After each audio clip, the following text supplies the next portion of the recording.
Okay, for sure, I'm going to be watching the market for the next 10 minutes, so I figured why not start a little bit earlier here. I know it's not, 6 a.m., but half the time I wasn't here this morning.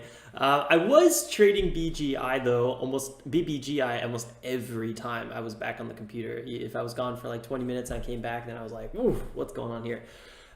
First of all, guys, good morning. Wow, today is elections day, so it's going to be an interesting trading session. SPY is up 1%. It's November 3rd. It's 8:51 a.m. Eastern Standard Time. So we got plenty of time here. We got pretty much 38 minutes before the market opens. Plenty time. So I'm not going to dive into really the watch list right away, but let's talk about BBGI. This is the ticker I was trading pretty much on and off this morning. Up right now, 345 dollars on it. I gave back one of my trades $200 right here. I was buying the pullback after the attempted breakout at 234. In hindsight, this was a really bad trade, so I totally deserved the loss. But other than that, I just, I didn't get any great blowaway trades, but just lots and lots of base hits. I think I'm at like 14 or 15 trades so far pre-market, which, it's a decent amount. It's not super high. It's not over 20, but it's a decent amount.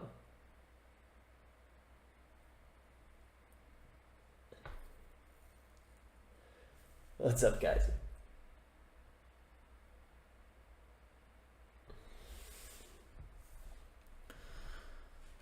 I just did a little bit of trade on BBGI and that last little pop to the upside right here. Very, very quick one.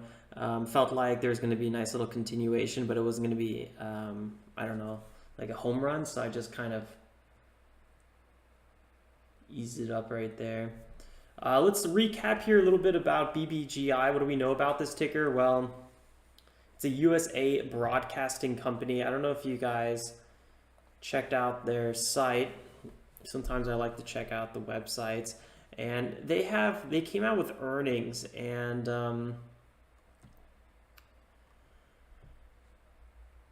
they beat estimates, but they're still negative EPS. So just keep that in mind.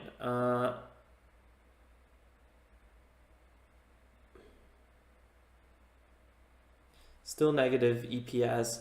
It looks like it's primarily a radio company.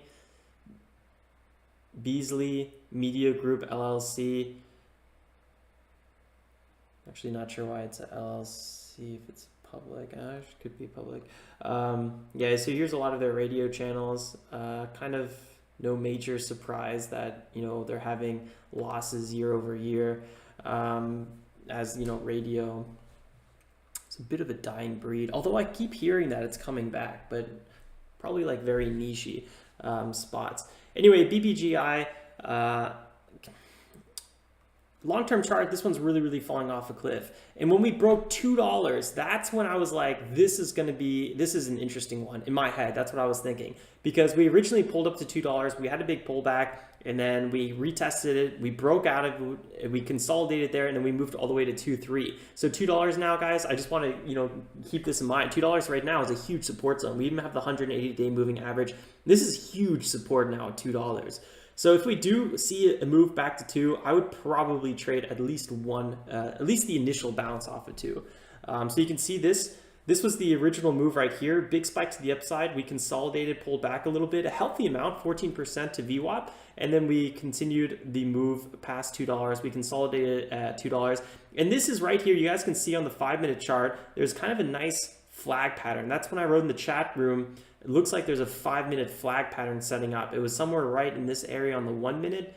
It pulled back one last time here, and then it ripped to the upside. I got a few little breakout trades on the way to the upside, but I was constantly taking profits along the way. I was not expecting almost 20% move. I just was not expecting that, especially because we've been seeing so many fake outs lately and failed moves, and it's been a little tricky for sure. So it felt right taking it.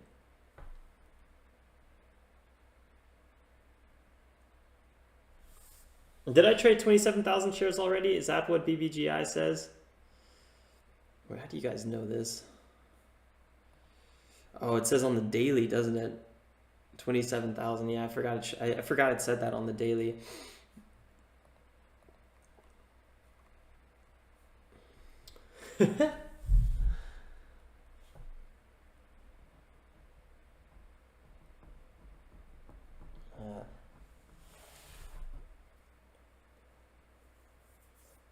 Oof, Ross had 22K minus day. Ross's 22K minus days are probably like my $300 red days where I'm just like, ugh, because I think that's pretty much near his max stop on the day. I'm not even totally sure, but would make sense.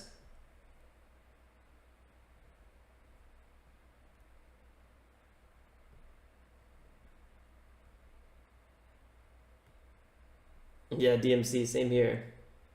Thanks, Cruiser. Yeah, we broke that 11K mark for sure, huh? We're cruising our way along here as well.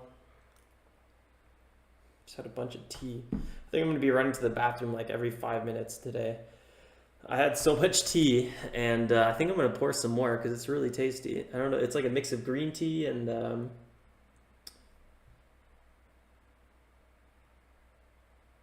ginkgo biloba. I don't know if you guys know that.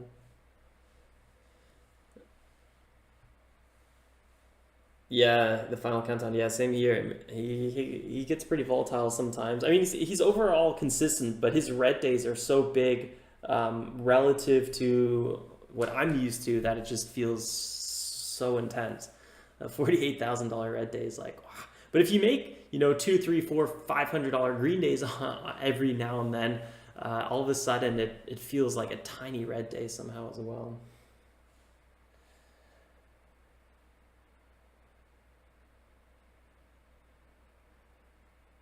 Michael's looking for a swing to hold for tomorrow. Honestly, Michael, maybe look for any sort of till tomorrow. That's hard to say because you kind of want to be looking at price action into the close. It's so hard to say on the lead gapper. So I'd probably be looking for mid caps for you if you were looking for a swing overnight, something that's, you know, in a clear uptrend. Maybe making a bull flag, consolidating, then breaking to the upside. Something like a trend like NEO. If you find a ticker like NEO, I would probably swing trade that. On a ticker like, you know, BBGI, man, like this is not something that I would want to be day or swing trading. But I think if BBGI maybe pulls to like key support zone around $2, you could look to hold it a little bit longer. See how far it goes to the upside. See how much, you know, you can hold through things, but I don't like that setup. Gotcha. Yeah. So yeah, the pattern day trade rule makes things a little bit more tricky.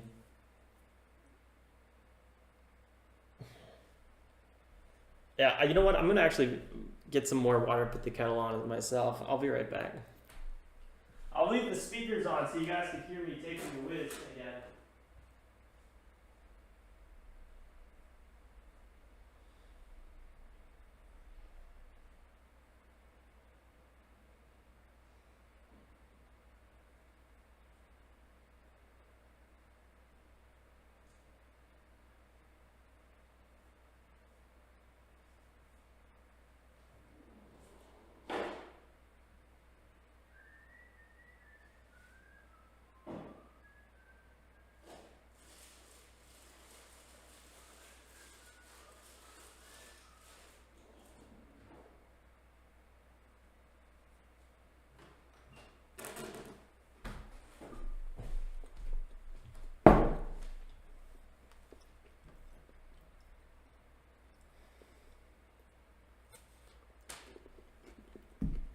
That was just a joke because last time I left my speakers on while I went to the bathroom.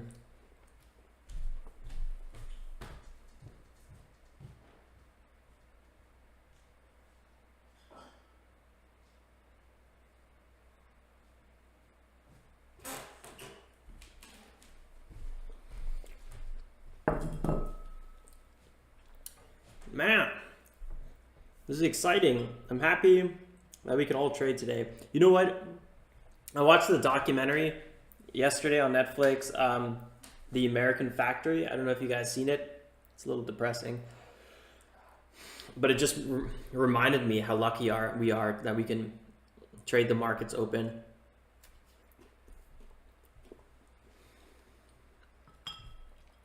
This is a great job that you can do from anywhere in the world. And it's pretty freaking fun too. Even the red days sometimes are fun.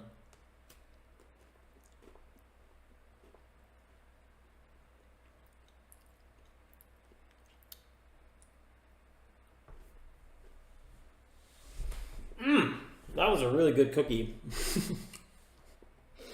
Sorry if I'm like, should I put it on mute? I feel like I'm chewing into the microphone.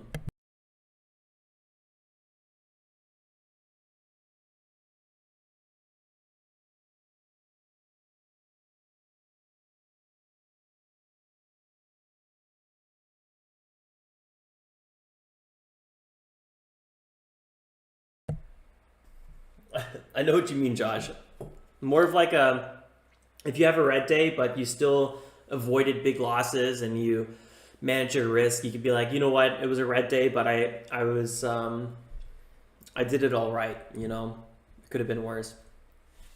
Nate, trading from Turks and Caicos. Nice, man. I haven't been to Turks and Caicos in so long. I went there when I was, I don't know, like 9 years old or something. It's pretty much like 20 years ago or something like that. Did you take a boat or did you fly? I feel like that's something my brother would take his boat to, but his boat's not that big, but at the same time, he'd probably do it knowing him. Actually, that's probably too far.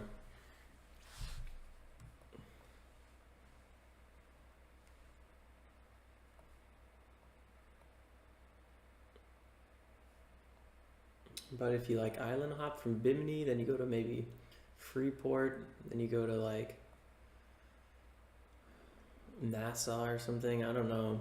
It's probably possible. I'd rather have a bigger boat though, like a borderline sailboat.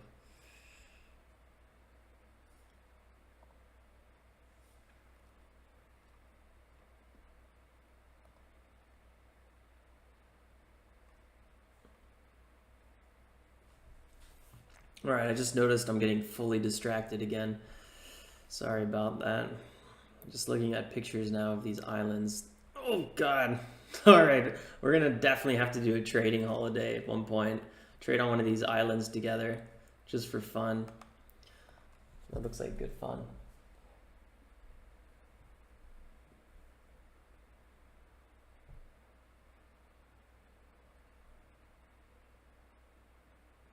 Oh wow, teaching scuba. Hey, that's pretty sweet, man. Your probably setup is looking really cozy. Oh wait, well hold up, guys. BBGI falling off the cliff right now. Huge drop. Hit $2. Who's buying this big support zone at $2? This is either going to be a phenomenal trade, or something really nasty is going on here. I'm not going to buy into it. I don't like buying into these massive sell-offs. Although you guys do know me as a dip trader that usually does do something like that. But I feel like usually I know what's going on. Right now I don't know what's going on. Doesn't look like there's anything new catalyst wise popping out here. That was a huge amount of volume, guys. Look at that volume. That dwarfed earlier volume. Wow. I was not expecting that. I would not be buying into this, guys. This is dangerous stuff here.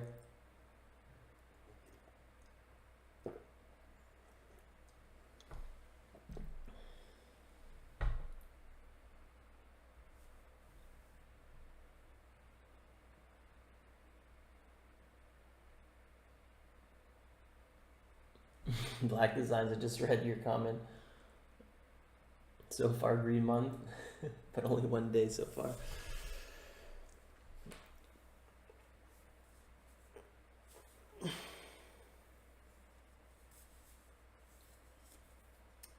Again, guys, that was a really big sell-off. I would be a little bit cautious here. Doesn't mean that, you know, it's dead. It just means at the moment you don't know what caused that. So I would rather personally wait a little bit myself. $2 is huge support though, so this could be, you know, a great bounce zone. You just don't know. A little bit too risky for me at the moment, so I'm not going to be trading it. 197 has big buyers on it. A lot of orders there. I wonder if it's going to get shipped through. I hope it doesn't. I hope it holds. I don't want BBGI to keep pulling off, because if it keeps selling off, then it might really be dead. And right now it's the best gapper we have, so I like what I'm seeing. You know, ALSK came back quite a bit. At first I was like, well, I mean, it's gonna, I think, plateau around $3 or whatever ALSK what was bought out for. But I was really thinking buying it here in the 290s, high 290s, thinking, yeah, I mean, it could have been interesting. There's such low volume that you can't really trade something like this.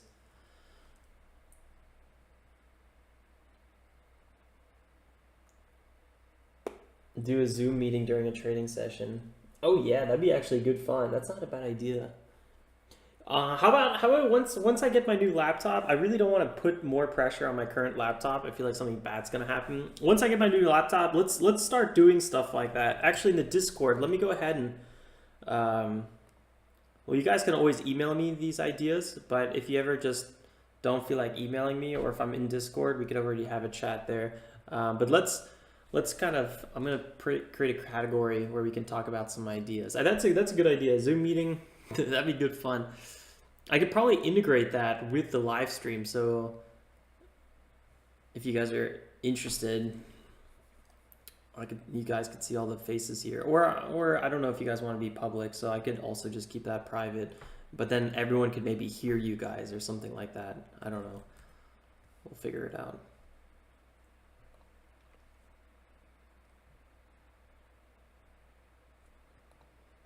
Thanks, Carmela. All right, I'm just gonna add it somewhere. Oh, there's actually already a feedback section, but it's specific to the website.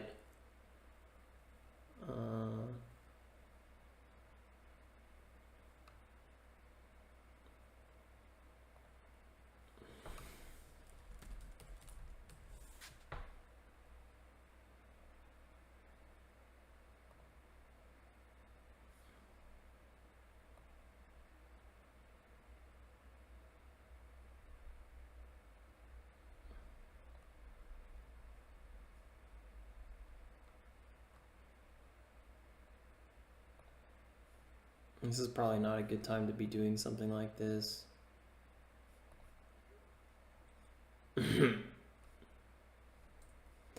Oh well.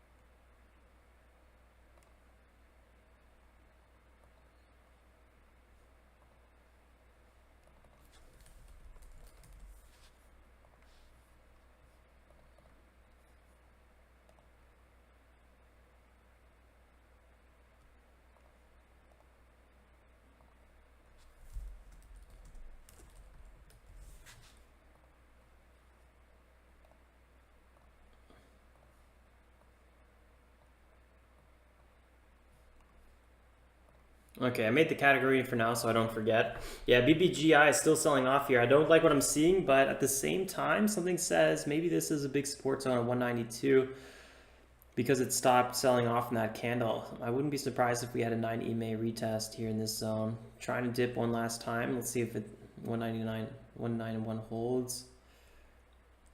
I could see easy a move back to 9 EMA. Let's see.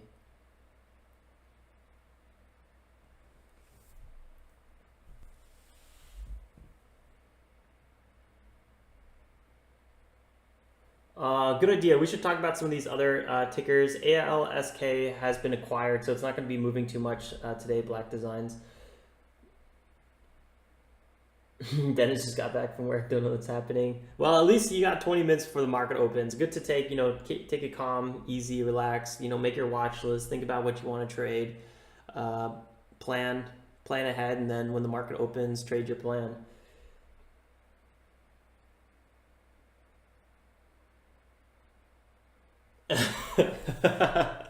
One AP Pro, that's really funny.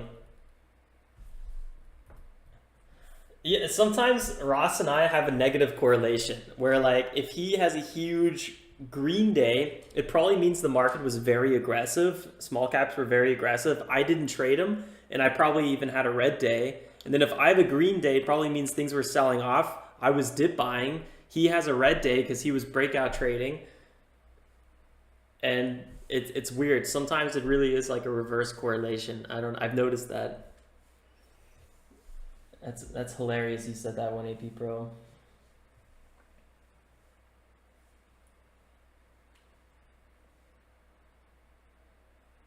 Ross is on APVO.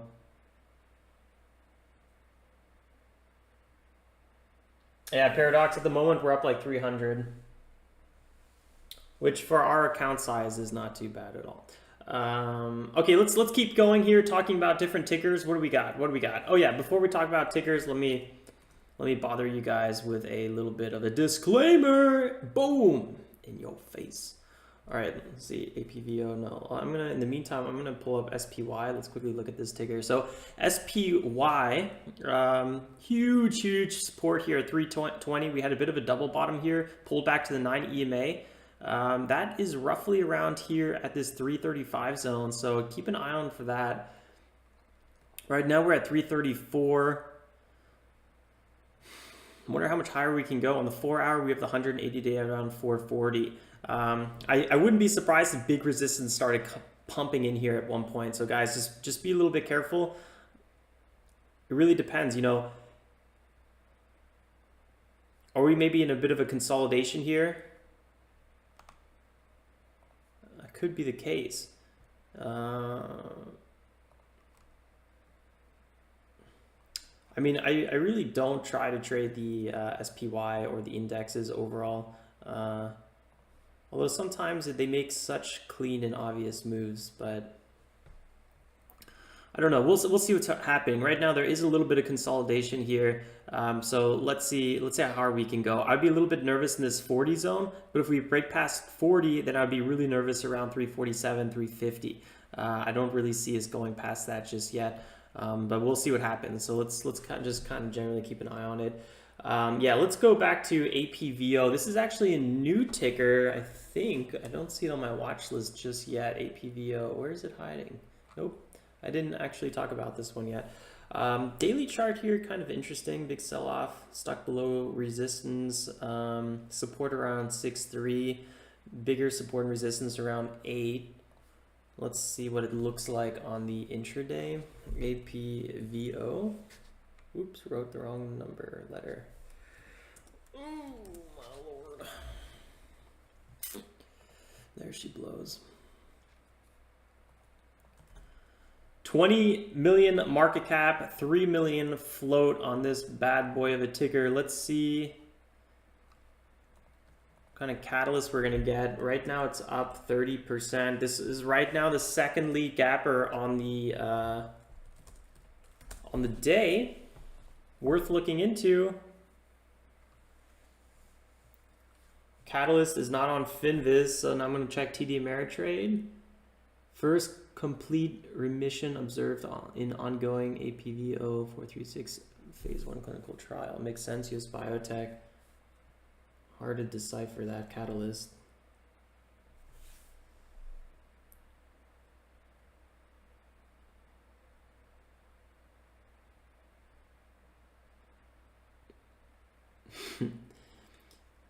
Is a novel anti-CD123. That's so bad. Antibody therapy. Okay, for treatment of leukemia, that's big. MDS.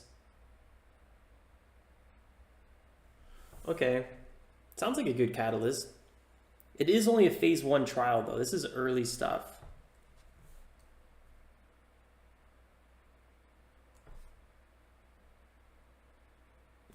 In summary, it looks like meroplastic decreased. That sounds at first statistically significant information.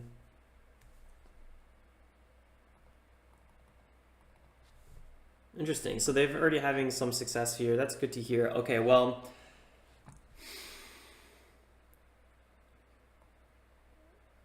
I like the catalyst overall, but I don't know. Right now it's roughly that key support at 8 that we were just talking about.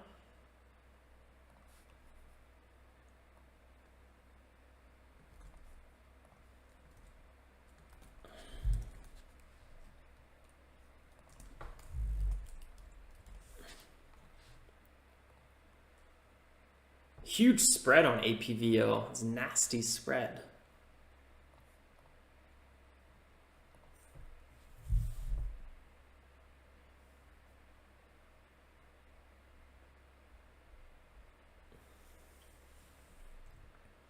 Man, I was really excited. I was like, okay, so at the market open, I'm going to be focusing on BBGI for sure. No questions about it. And boom, to my surprise, actually, it really, really suffered a big hit as it broke under 2. So I don't know if I feel the same about BBGI. Then we have APVO, definitely the second main lead gapper here. The reason I'm not looking at ALSK is because it's up on merger news, so it's going to pretty much plateau here at best. So I don't know. I don't know. So far, APVO around $8 looks like maybe one of the better trades at the moment. 2 million float on APVO, guys. Don't forget that. That's huge. This thing could rocket in both directions. So that's one of the nicer things about this ticker. Possible break pass above the 9 EMA coming up here. 8-1.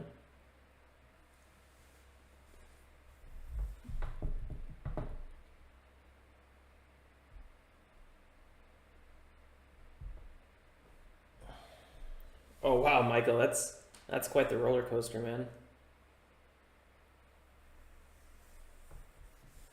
All right, grabbing another cookie. Be right back.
If APVO sells off below 8, it could be a really good buy around 7.5.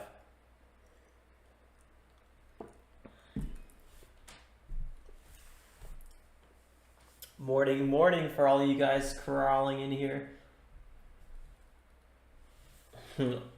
Only Clean Bangers is calling out WWR. What is this ticker up to anyway? At $4? Man, it could have been a lot of trades between like $3.50 and like $5, I think.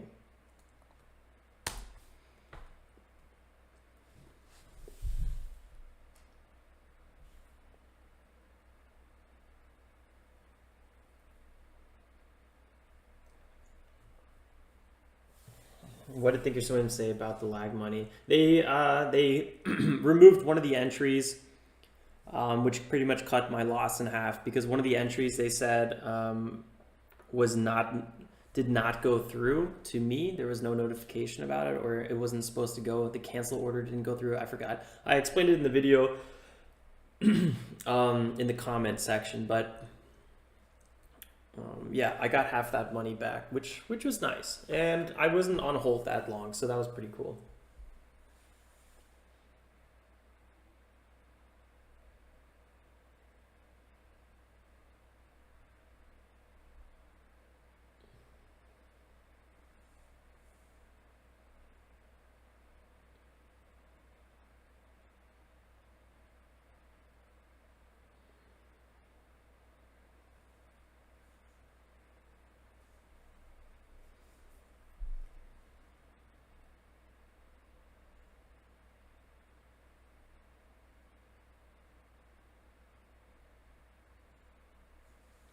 Yeah, Michael, I feel you, man. Anytime you're up almost 1,000 and you give back, pretty much all of it is extremely frustrating.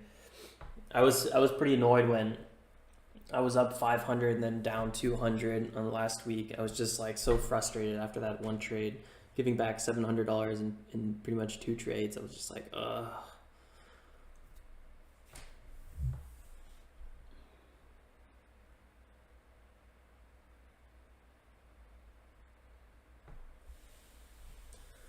All right, so APVO is looking like it might really take some of the place of BBGI. I think the important news on APVO is that it looks like the first results of the phase 1 trial are more or less statistically significant. So that, you know, even though it's a phase 1 trial, it could be kind of good. For leukemia, that's a big problem. So kind of like it.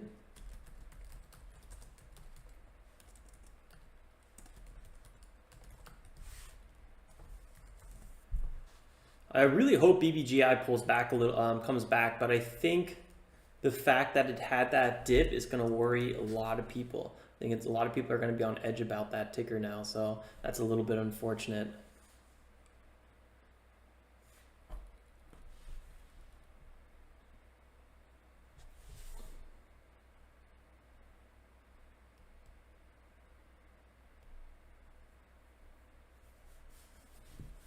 Corey, what's pan fishing?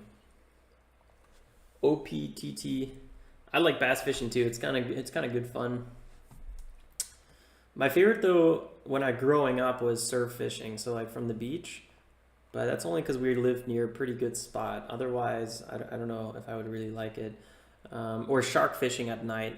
That's always fun on the beach. OPTT 160, big support there.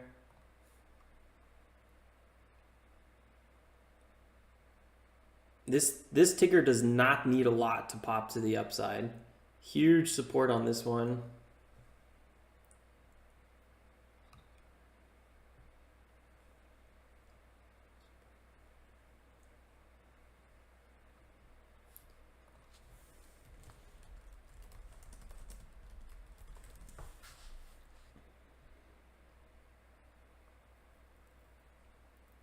Notice of allowance is issued by the United States Patent and Trademark Office to indicate that it believes an invention qualifies for a patent.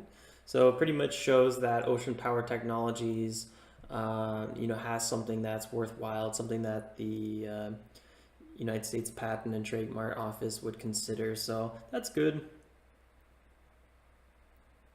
Problem is, until they file that patent and it goes through, their technology is open, which I'm not really sure about OPTT technologies, but clearly uptrending stock with big support below it, interesting catalyst, means that there is progress.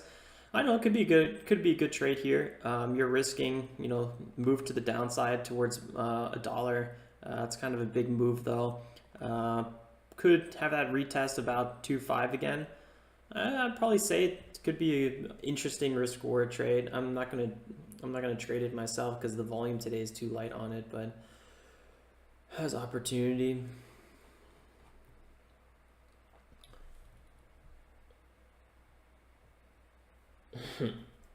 Yeah, OPT, well, didn't OPTT have some reverse splits? So probably nobody ever bought it at 180. Hold on, I could have swore I saw something there. No, don't see it here, but sometimes the reverse splits don't show up. But yeah, honestly, sometimes it's not always a reverse split. Sometimes it literally was at one point at like 250, almost 300 here. Yeah, poor soul. Um, that is stressful. That is, I've been there. That's why I laugh about it, because I just like, well, I've held a stock until it was delisted before, which is pretty much the same situation at this point.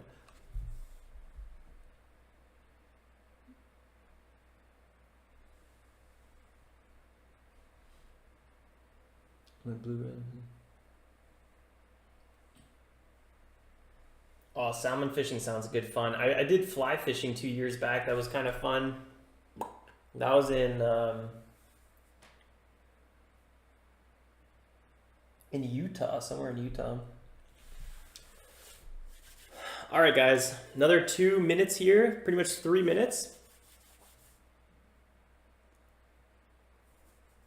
Let's be calm and collected. Let's go through some of the possible trades that we want to do at the open. No problem, only clean bangers. That name is ridiculous. All right.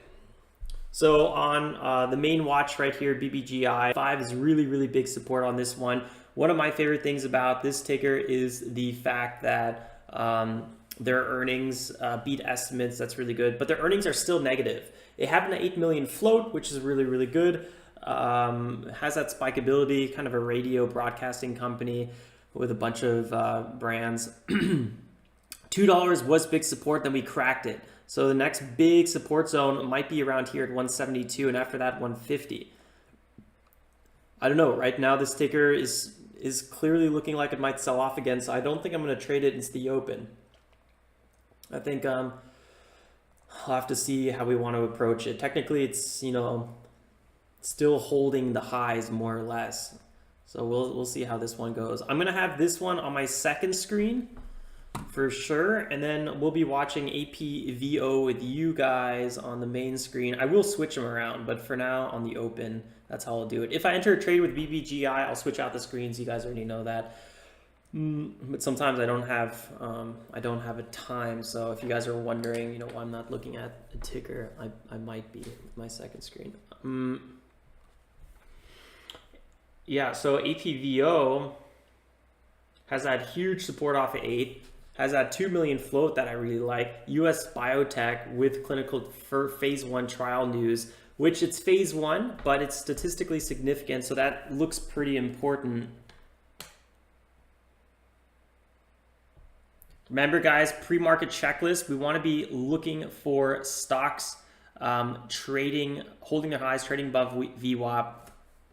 Ideally floats below 10 million, has a news catalyst, has that strong spike history. What did the past looks like? Looks like APVO has a pretty decent spike history. BBGI, not so much. This looks like kind of one of their first, actually like second. They have some spike history too. Both of which sometimes hold their highs, but they seem fairly short-lived. So keep that in mind. So, spike history is kind of debatable. Good daily chart to run. Yeah, for both, I would argue that, you know, there's good room to run. Oh, market's about to open. Here we go. Good luck, everyone.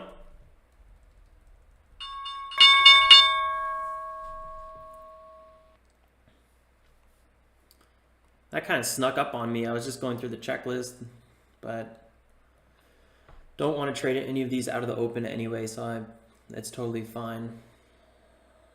If anything, APVO actually looks kind of interesting here. I would probably wait for some more support to come in. I'm a little bit nervous because last time this flushed pretty heavy and I don't want to be stuck in something like that, so I'm not going to jump on this too soon. Stay patient for your setups. Very good advice, Corey. Totally true. BBGI trying here.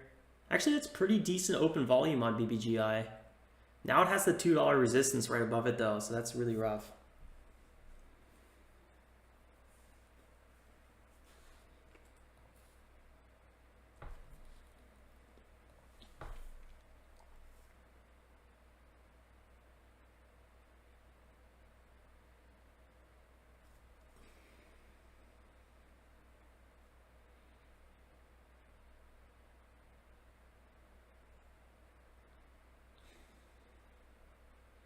APVO looks like it's holding this area, guys. Could be interesting. BBGI is dumping a little bit here.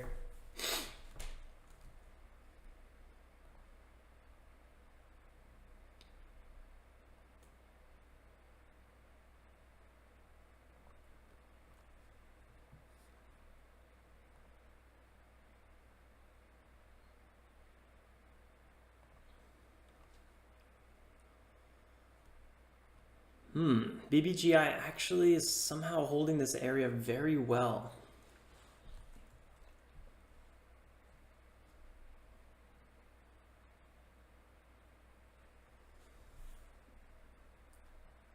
Wow, BBGI, guys, breaking that $2 zone. Huge volume on this one. This is interesting. This ticker is 100% back in play, guys. Be careful, though. It's a little crazy. $64 million volume so far. This one's clear lead gapper. $27 million volume on APVO.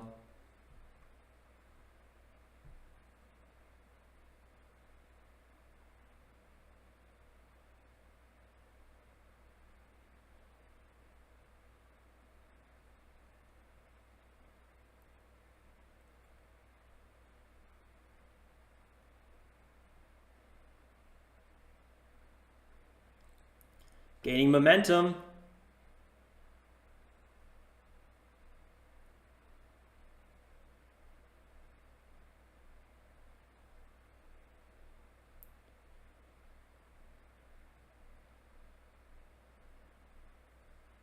New minutes about to start here.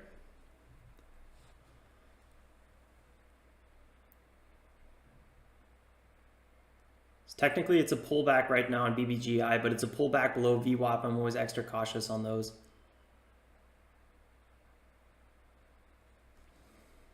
Yeah, there goes the sell-off.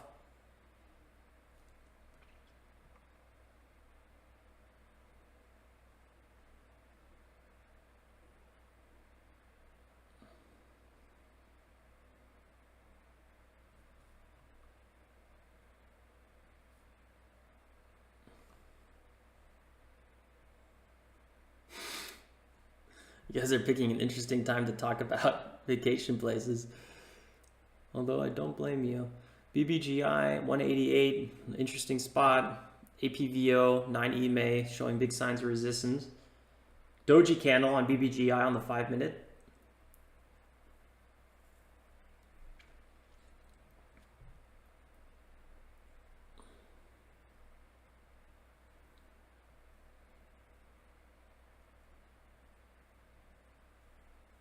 Wow, look at that move on BBGI. I was not expecting that. I thought it was going to break $2 for a second.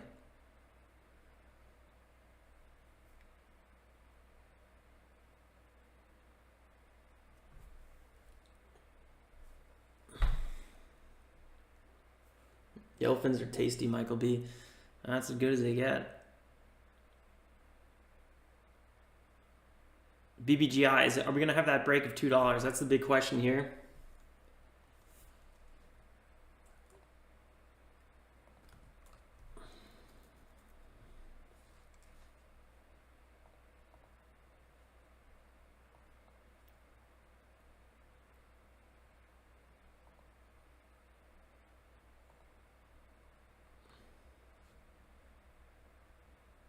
SPY kind of holding this 1% zone. That's looking okay. BBGI's looks like it's going to try to crack the $2 here. 2-2. Boom. Looks like it's going to take VWAP. Watching it.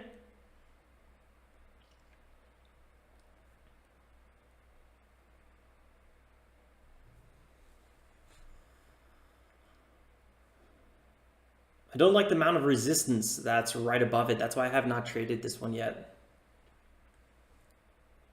It's a nasty, nasty amount of resistance back above $2. Let's see what it does.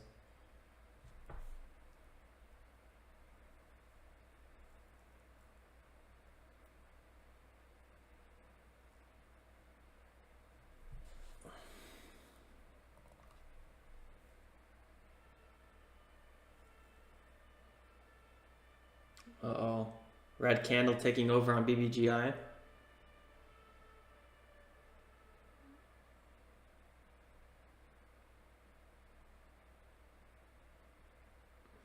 2 million shares were traded just now.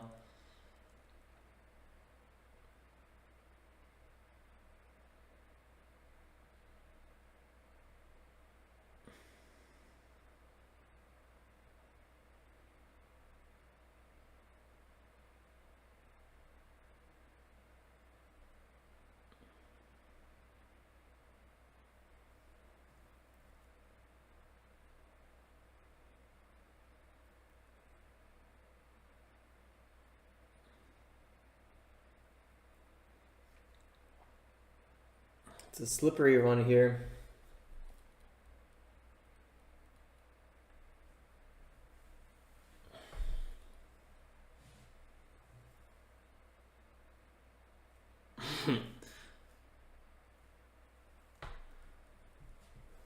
Peanut crust. BBGI looking like it's going to try again for a breakout here. Technically, it looks like almost that it's making a bit of a bull flag here. Oh, that's a lot of chop you're dealing with. That's why I'm not super excited about this ticker right now. 1.9 though is kind of proving to be a really good support zone for this ticker.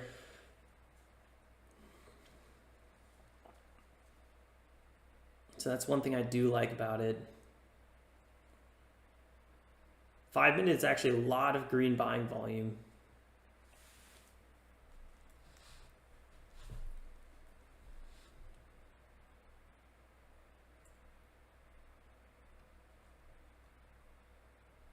Here we go. Looks like it's going to break VWAP. Let's see what happens. $2 possibly getting chipped away here. Nope. Didn't work.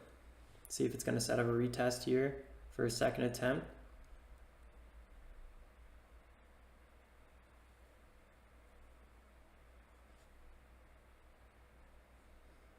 APVO for the second lead gapper, it's very, very slow.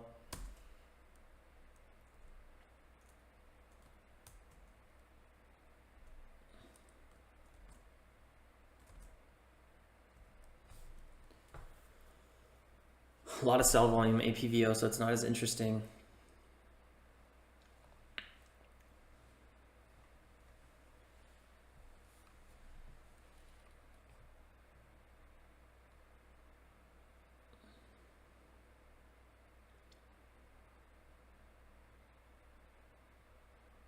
This looks a little shaky here for BBGI. No trades yet. No trade since the open. Yeah, it's shop fest for sure, Corey. This thing is all over the place. I kind of feel like there's a nice little pullback happening right now on the 1 minute. 198 could be a phenomenal entry.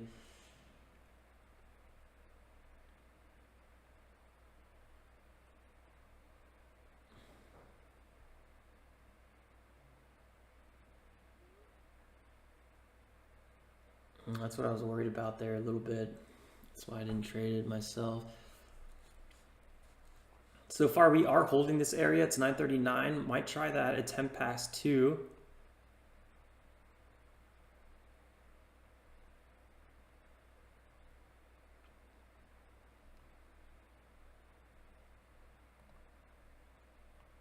Might try a small size here for a move on 194 for a move past 2.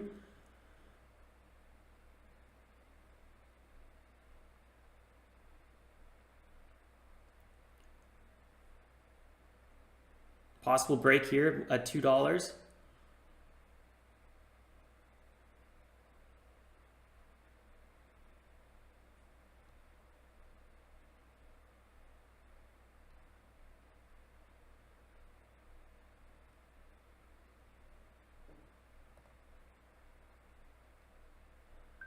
Closing out here. Didn't like that.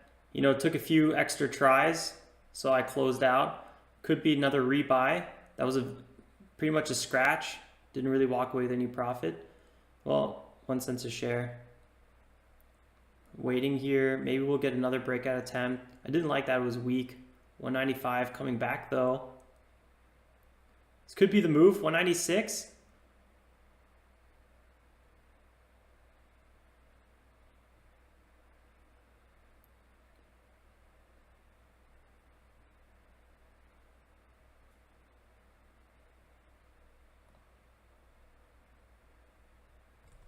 Yeah, that was the breakout. So, you know, I had the right idea, but I didn't hold long enough. It's so sketchy, this one, at this point. It's almost not even worth the risk reward because you're really risking that nasty, nasty, nasty flush. So that's why I don't really regret, you know, not holding this one. I was looking for that break past two, a quick break past two, and then break past VWAP. That would have been a home run. So I'm still watching it here, see what happens. Just had a bit of a scratch there in that last trade. Yeah, it looks like it's getting momentum here. I'm a little bit nervous because we've had some big flushes on this one. Big, oof, there it goes. Or not. Wow, it keeps holding. Oh, shaky, shaky. Very shaky.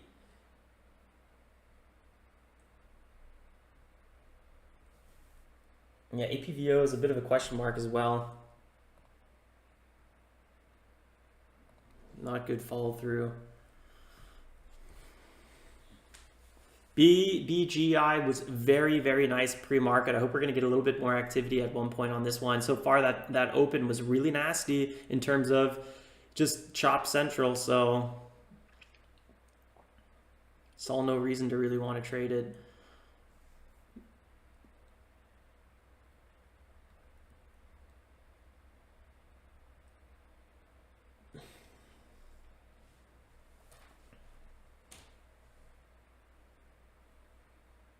I gotta say though, since the open, you know, it is kind of holding this area. I think it only pulled back like not even like 5.5% or so. So BBGI, it is actually holding the open really well, and it's holding its overall highs around 55% very well. Yeah, it had that pretty nasty flush once it broke VWAP earlier around 9 o'clock, but that's also when a lot of other brokers start allowing trading, or some big ones at least, like Robinhood. So maybe that was the cause for it, who knows.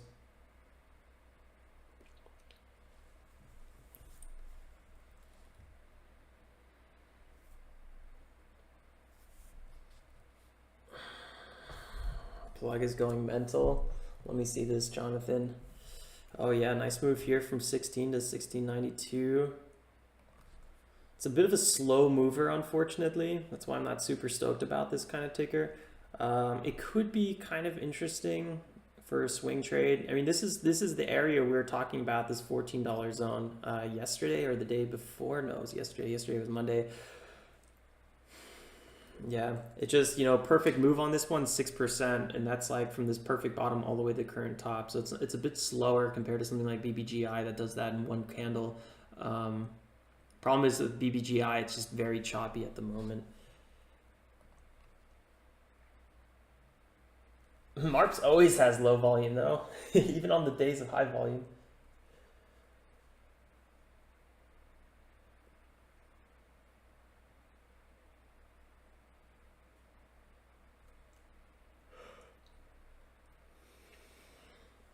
Is AMC an earnings winner? Are you guys long AMC? I think it's crazy.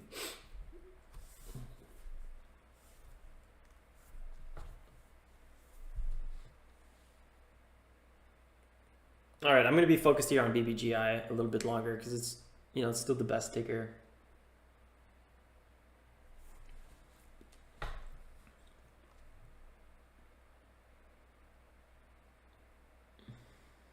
The 5-minute candle looks the most interesting. Guys, remember right now it is actually below the 9 EMA. It is trending to the downside. This is a very risky area to buy it. Could break from this area and go right to 2. But these are always risky spots because you're buying into a position that should actually sell off, or it's going to break past the 9 EMA. This time it looks like it's breaking past. Okay.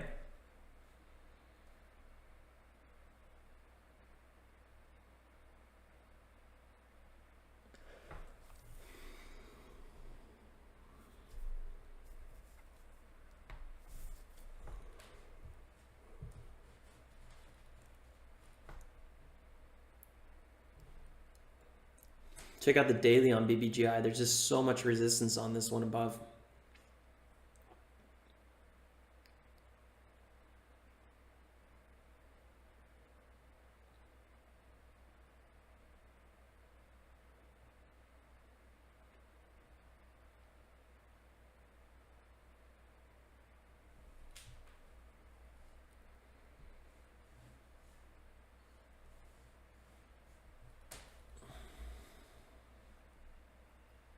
The big question is, are we going to get a move over 2? It's tried many times.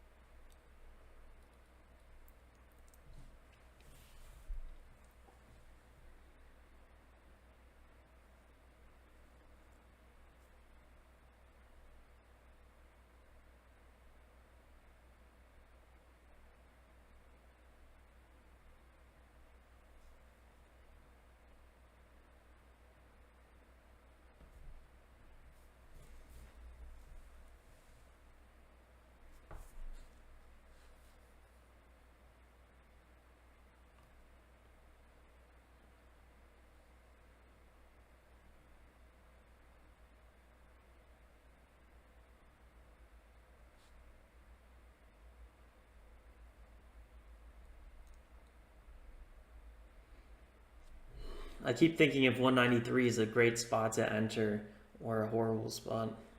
If it's not that clear, it probably shouldn't be trading it. It's a hectic day so far, Bren. I mean, the pre-market was actually pretty okay with BBGI, but now it's just not as nice.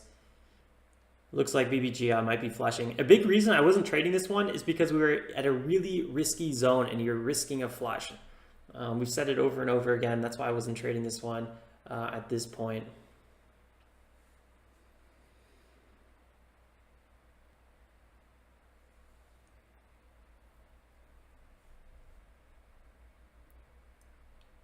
We broke past the 184 low of the last market open pullback.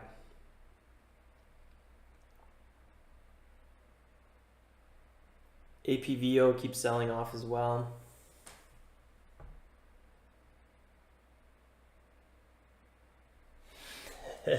Rockstar, it's definitely a fashion statement.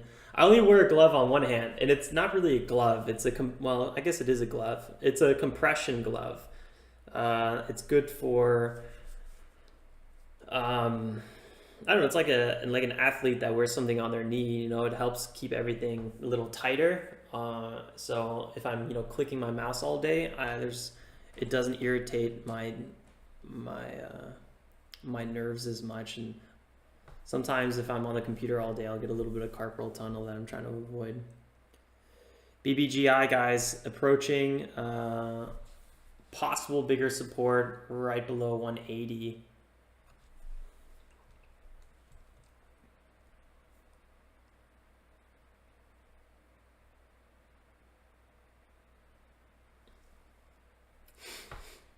Yeah, Paradox is exactly it.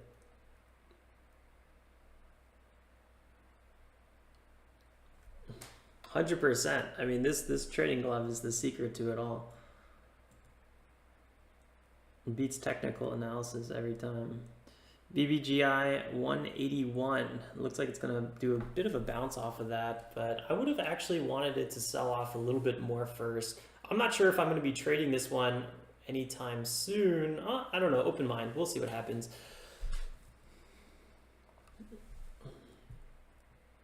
Good thing we were able to capitalize pre-market a little bit, because BBGI and pretty much all the other tickers we were looking at really are not performing too nicely. I mean, APVO is absolutely just selling off here.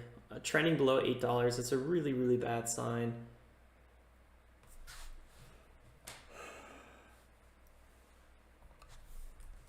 Woo, tired. IEA, just nonsense of an open. We had JAKK as well. BBGI, watching.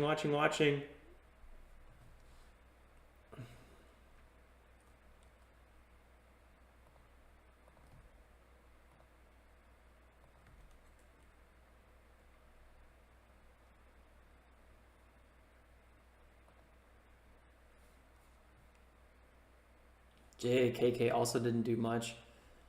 Constantly selling off.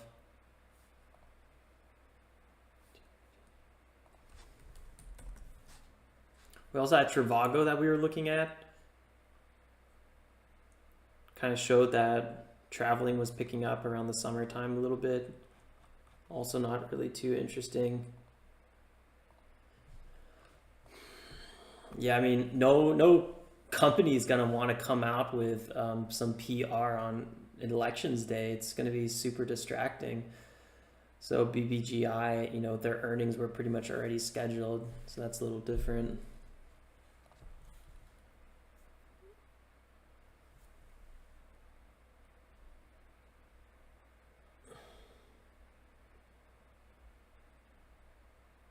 No glove, no love.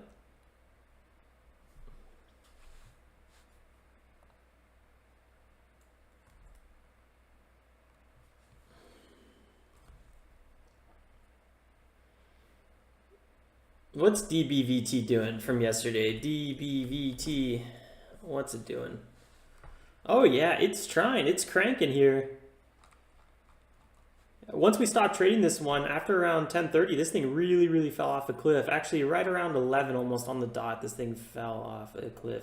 Be careful, guys. It's approaching $2. Get a little bit of zoom out, get some perspective on this one. $2 is huge resistance. I wouldn't be getting too aggressive as we approach $2. So just, you know, keep an eye on that. Big red day yesterday on DBVT, so just be careful.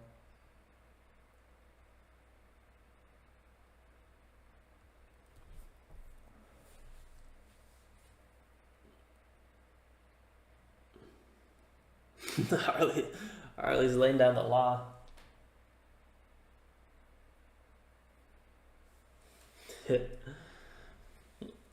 Mark, I take no shame in that. I'll wear all the trading protection I can get.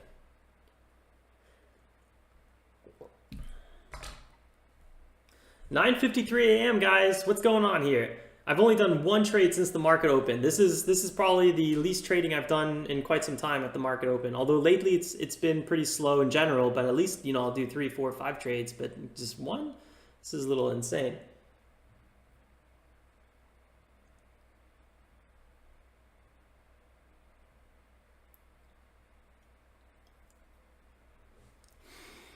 Oh yeah, Ford, we could maybe look at that later. Calm down, asking the right questions. BBGI pulling a little bit lower again. This could be an interesting zone.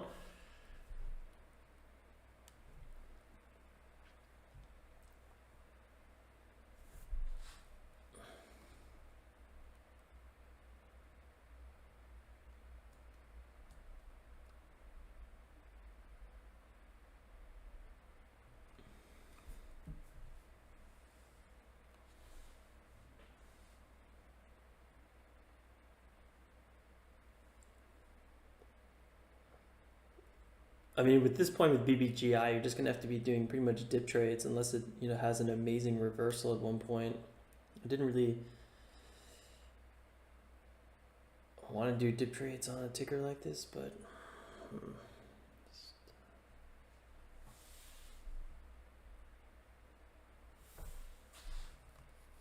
is HYLN really up today? I almost don't even believe it.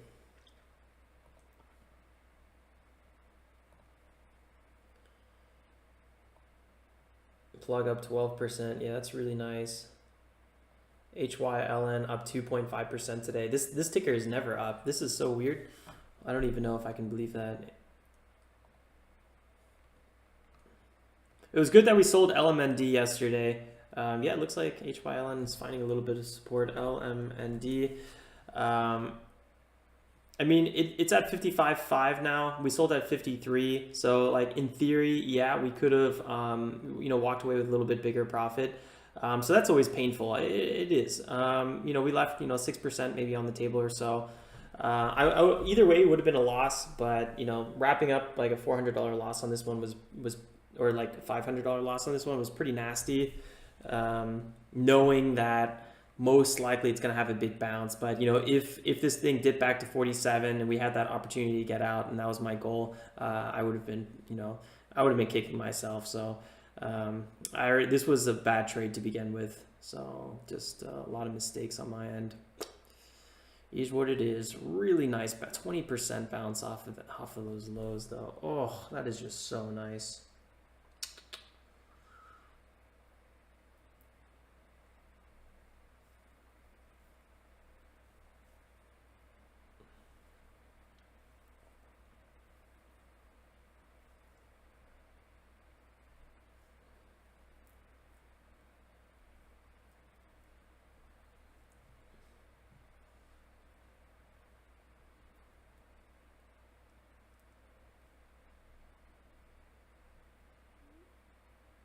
Yeah, Brennan, that's also very true.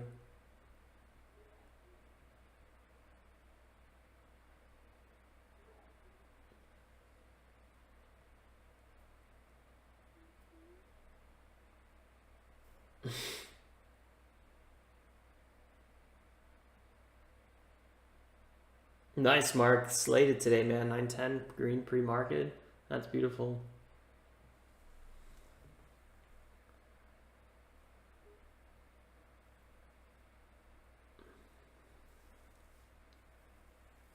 Good self-control on that.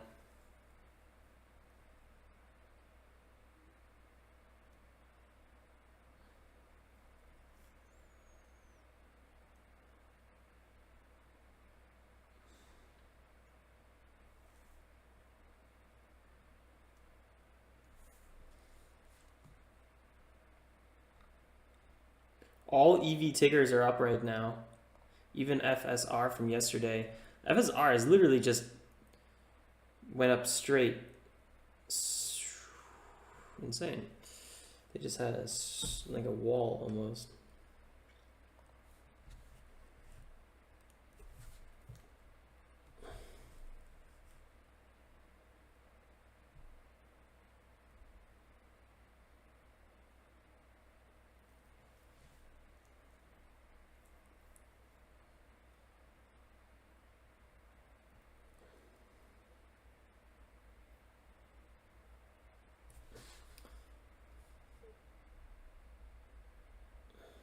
I'm still watching BBGI. I was kind of thinking about possibly snagging a trade in the low 70s, but I'm not sure if we're going to get an opportunity.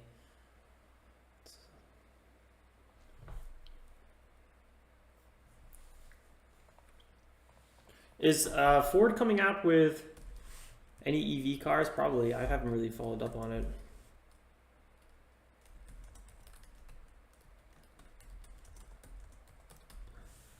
Looks like BBGI is trying to find a little bit of support here.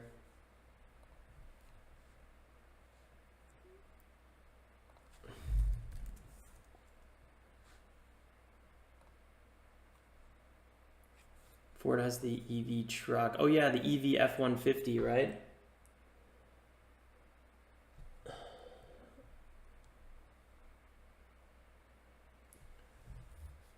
Hummer is GM, no?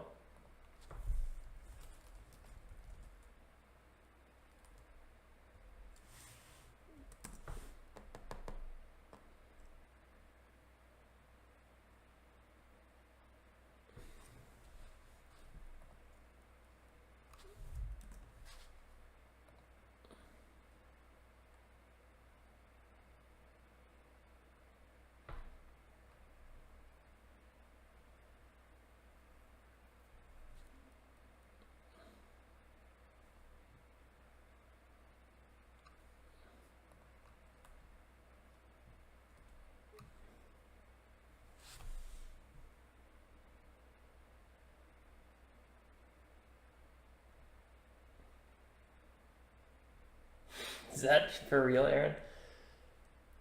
Oh yeah, BTC almost breaking that 14,000 mark. Yikes. What a run. BBGI guys trying to break the 9 EMA. This is actually kind of an interesting kind of move here. I was, you know, it's tough to say. I didn't want to be like overly conservative, but I thought it would at least reach 175, and I wanted to wait for like 173. And it looks like it reversed off of like 176. So I don't know. I don't know if I was being too conservative on that one. I kind of felt like it was a good idea waiting. So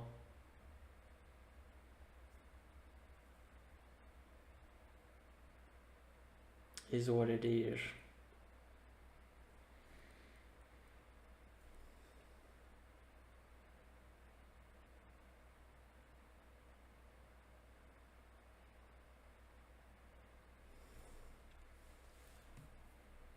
JAKK back in the jacket, back in the race.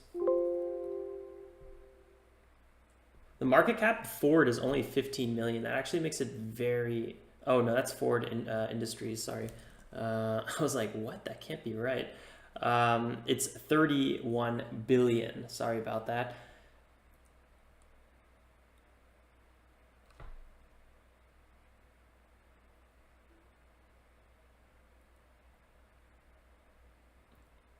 They came out with news. Ford does not intend to build electric Super Duty trucks, says top executive.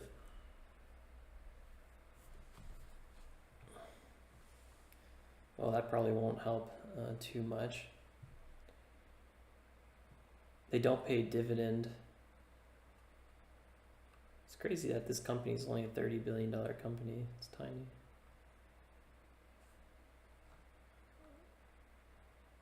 Well, it's not tiny, but I thought it would have been much bigger somehow.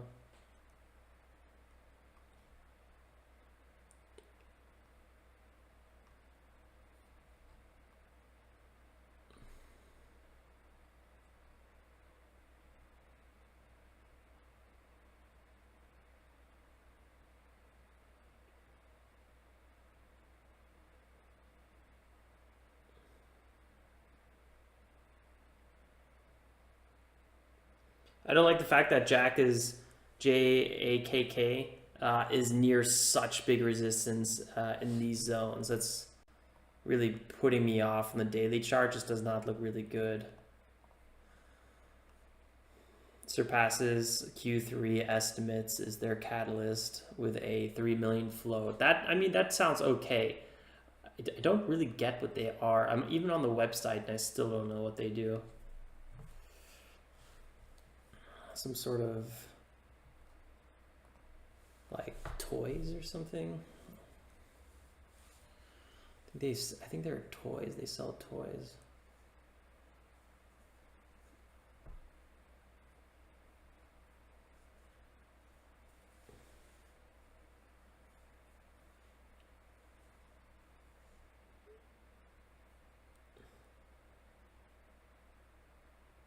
Look at JKK popping up here. It's trying. It's going to try for that touch or VWAP. We have huge resistance though. Possible double top at a roughly 555, which is pretty much on point where VWAP is. So I don't see it busting through that. Might, who knows? These little small caps have a reputation of surprising everybody. So anything's possible. But I think if I was buying now, that's where I'd be taking profits.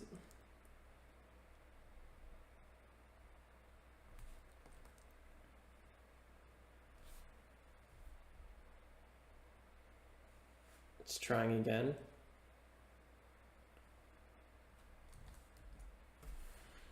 $545. It's definitely going for it.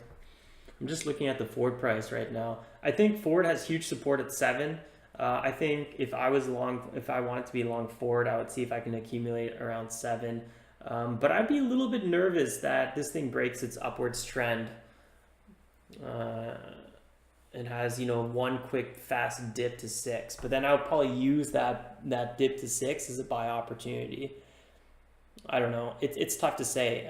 Ford is literally perfectly in the middle right now. Ooh, BBGI just sold off. What's going on here?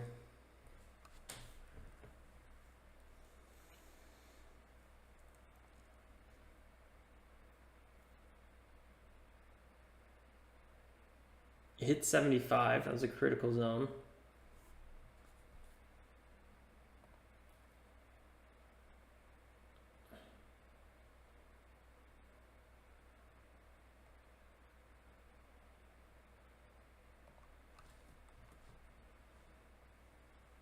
Wow, look at JAKK just taking off. Nice.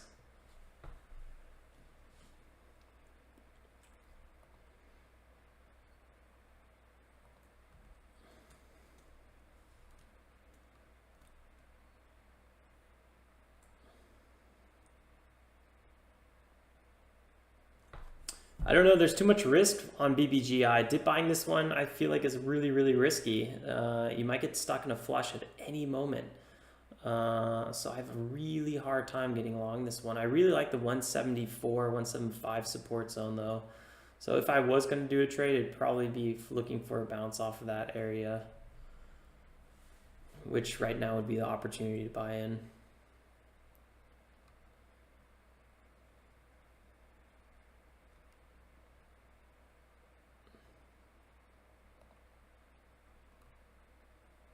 Small trade. Let's see, BBGI. 175 entry.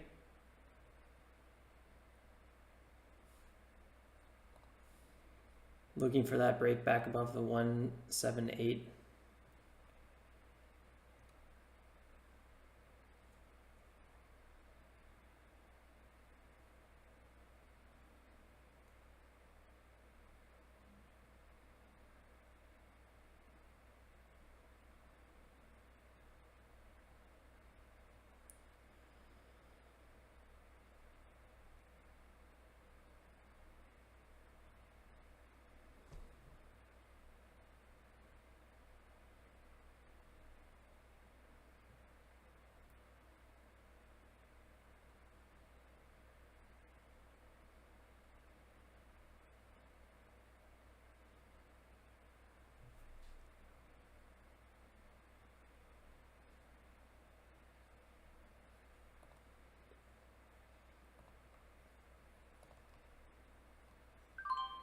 Slowly increase my position size here a little bit. Again, looking for that move to 178.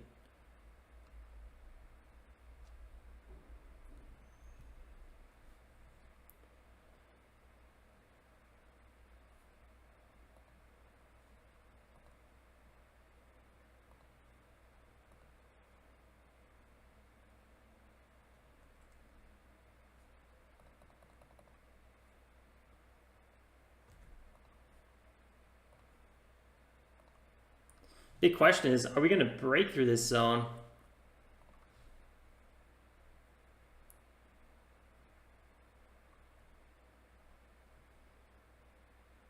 Give it one more attempt. Ideally, I wanted to see a move to 178.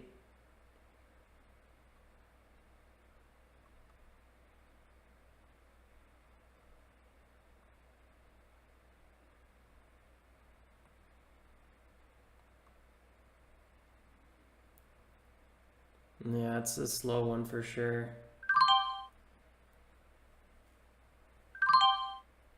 Could have maybe got out at a better price. Closed, oh, actually I'm still long 210 shares. That was like probably the most scalpy trade I've done today, even pre-market. I don't like holding when the initial move that I was looking for doesn't have resolution fairly quickly, so that's why I closed out this trade. 10:09, almost 10:10 here. We've got another 20 minutes of possible trading time. So thinking about what we want to do. Thinking. I've never been too good at all this thinking.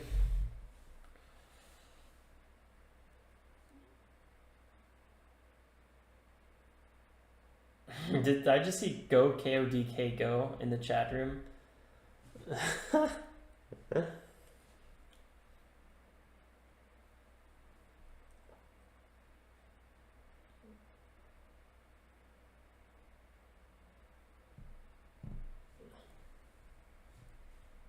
Well, it's, you know, it's touching 177.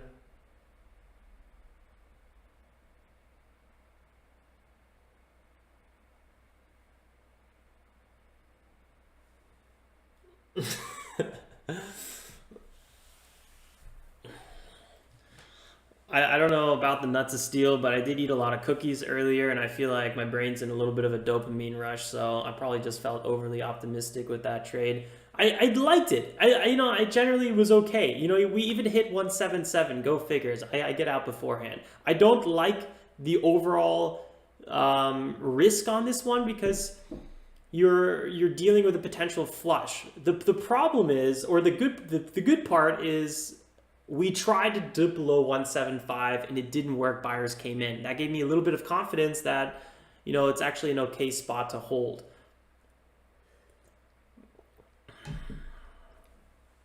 Remember, BBGI has that 8 million float, so it does have that spikeability inside of it. So who knows?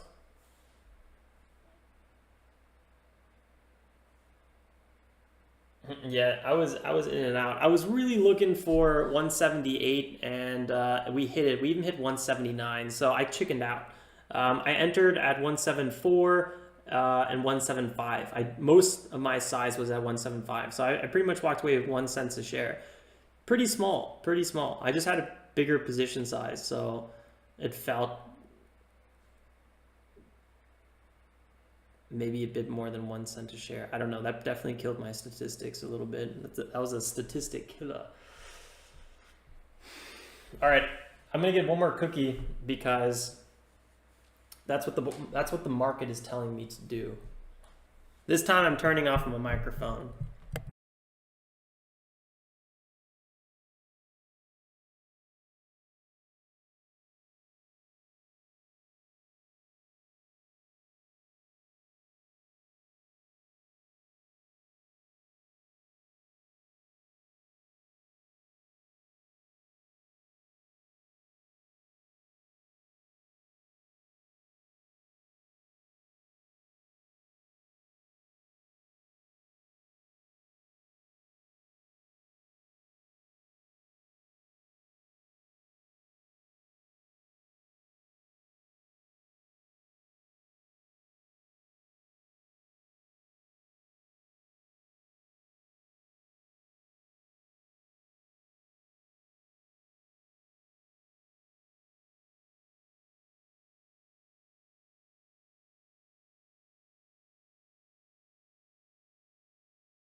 You know, BBGI has a chance of doing one last push back above 1.8. If I was short BBGI right now, I'd be very nervous about that push because you don't know if it's going to end up being a squeeze and then shooting past VWAP. But let's watch this one. It's going to be really, really interesting, I think. JAKK, very impressive. I got to say, very impressive here. Really kind of gained momentum out of nowhere land. JAKK was our lead gapper for a while here pre-market. A very confusing company to me. It looks like they make some sort of toys, some activities. It looks like they surpassed Q3 earnings and revenue estimates. 3 million float, that's a huge, huge thing. A 3 million float allows this company to just shoot to the moon if it wanted to. It has a lot of these failed spikes in the past though, so that's never really something too great, but it is what it is. Big resistance right around the current price at like 580. That 180-day moving average just kind of chilling there. Also a lot of bottoms in this area, so it's a really in a key zone. I would actually like to see JAKK continue and then continue moving from there. We'll see. So right now this is a critical spot for this ticker. Look at that, BBGI popping up past 1.8. This is exactly what I was talking about. This thing, you know, has that chance to move back to the upside here. I would be nervous if I was a short. I would also be nervous if I was a long based on the current action on this ticker, because on the 5-minute chart, it could pull all the way to 163 or so. So that isn't something that really builds confidence. Brandon's super stressed about the election. You can't stress about something that you can't change. At least you can vote, but after you vote, then what's the point of stressing about it?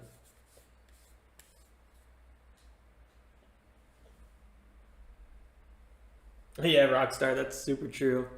Nervous as both tickers. I would just be very quick, and that's why my last trade on that ticker was very quick, because it's not in a clear uptrend, let's just say. So you're kind of buying in anticipation and kind of hoping, and it's a slippery slope for sure.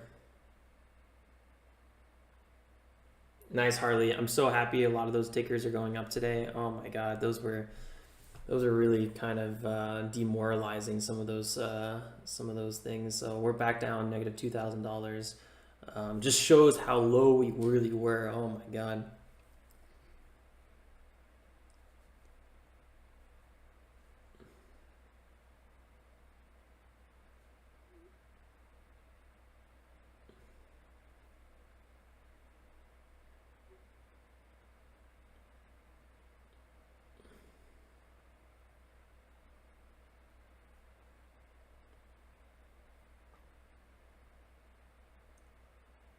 BBGI at 183, really nice move here. 184, man, it's so tempting to just want to jump in on this one. Could have maybe held a little bit longer, or at least bought back at one point. I really like the general support on that ticker, so that was really cool. That's a 6% move it's made so far. Ain't too bad. That's pretty nice.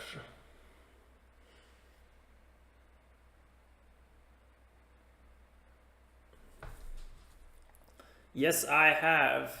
If you go to my Amazon wish list or shop page, amazon.com/shop/Alex Winkler, if you're curious, you can see my office kind of stuff here. And if you click on the office collection, then I have some of my toys here that I use. Why is this taking so long to load? And then I don't have this one yet, but this is what I will be ordering. Let's look at it a little bit closer for some juicy details. Electronics, Max 15, i7. I'm not gonna lie, the 64 gigabytes RAM is probably a bit of an overkill for trading streaming, but hey, every second is important, and glitches are my nightmare. I am really not a big fan of the RGB lights, but obviously you can turn those off. I don't need a rainbow, but that's just showing you what's possible. But I feel like it's a fairly clean laptop. I don't like that the what the heck is this thing called?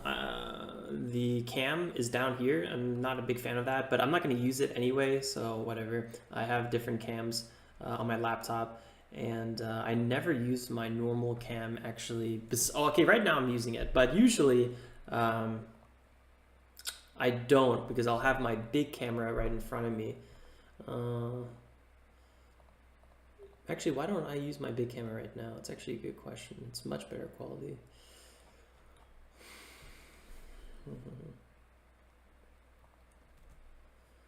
Let's go back here to the tickers. BBGI, guys, it's probably giving a few short sellers a little bit of a scare at the moment for sure. Yes, I am, Alfie, but you never know when you're going to have one of those nights where you just want to play some Age of Empires. And you know what? For a game that was created in the early 2000s or 1998 or whenever it was created, actually, it was probably like, I don't know. It's important to have the cutting edge laptop, because that's the most important part.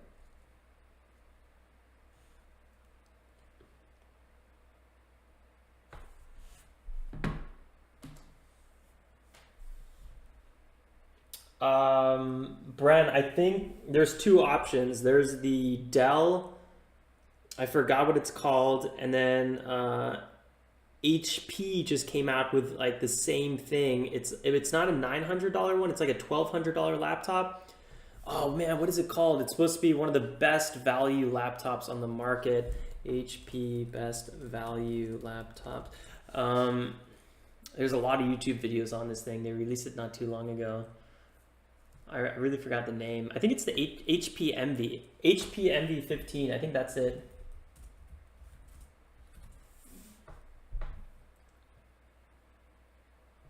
Yeah, not Age of Empires 3. Age of Empires 2. That's the only good one.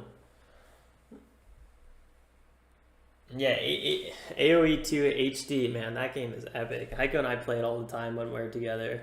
We'll just be doing some live matches uh, right next to each other. It gets pretty nasty because we'll be talking the whole time. Like, I'll be goth rushing somebody, doing some pretty ridiculous stuff. Final Countdown's all about the Lenovo. I think Corey likes the Legions, Lenovo Legions as well.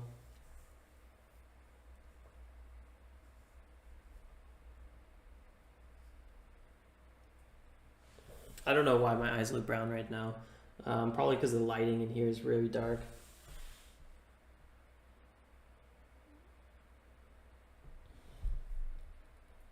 Jonathan, I just read that 10-cent Joe they call me.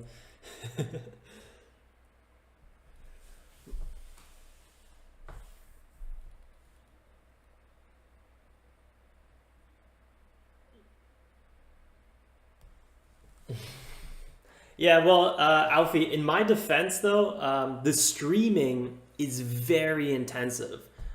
So we have the streaming, which is intensive, and then actually TD Ameritrade is up there as well. But streaming is the most intensive. And then if I open a few different browsers, it doesn't work anymore. So I want to be able to have a lot of things open and then be able to, let's say, maybe stream on maybe some other platforms if that's something I want to look into in the future. I want to maybe, you know, do a Zoom call. I couldn't do all these things on my current laptop. It would just get too much for this thing.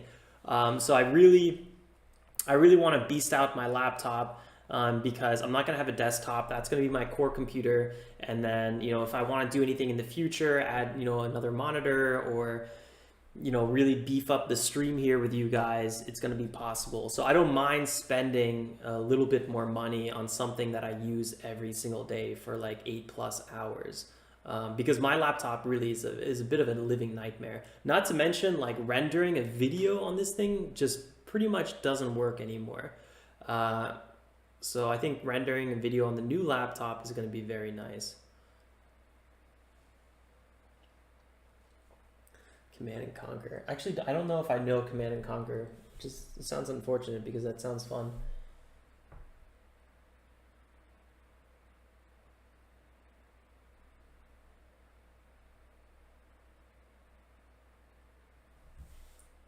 Tyler's wondering if I'm swinging yet. Depends what you mean by swinging.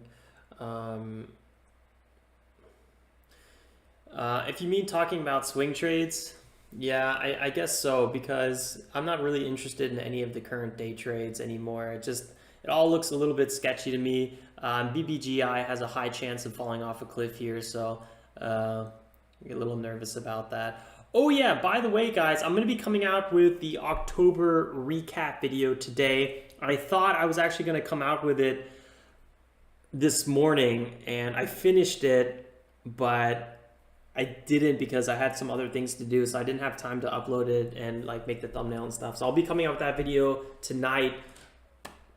I just wanted to let you guys know, if you're a little confused in the video why I'm saying like I'll see you guys in the live stream today, it's because I was supposed to upload it this morning, but it is what it is. But yeah, October recap coming out.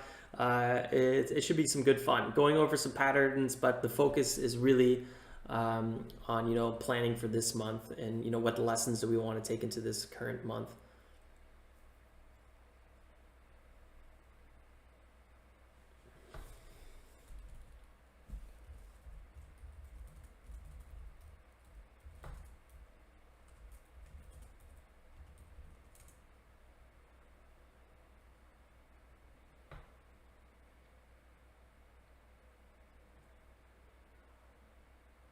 All right, I'll have to check out this Command and Conquer game. You guys are convincing me.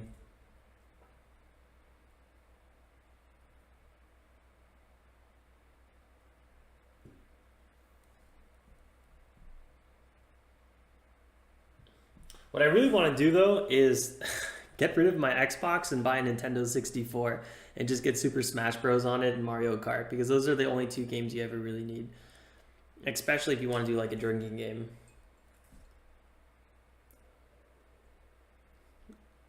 I tried to play Xbox this weekend. It did not work. I turned it on. I had like 80 gigabytes of downloads I needed to do. And after an hour of downloading it, I was just like, well, I don't even want to play anymore. So that was my Xbox experience for the weekend. It just doesn't work. I give up.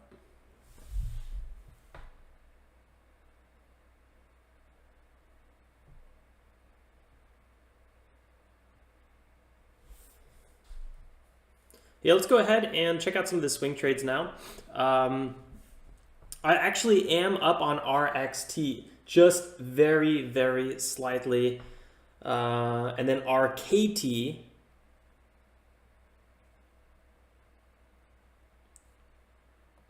is the one I'm still negative on. So let's actually go here, pumping around a little bit.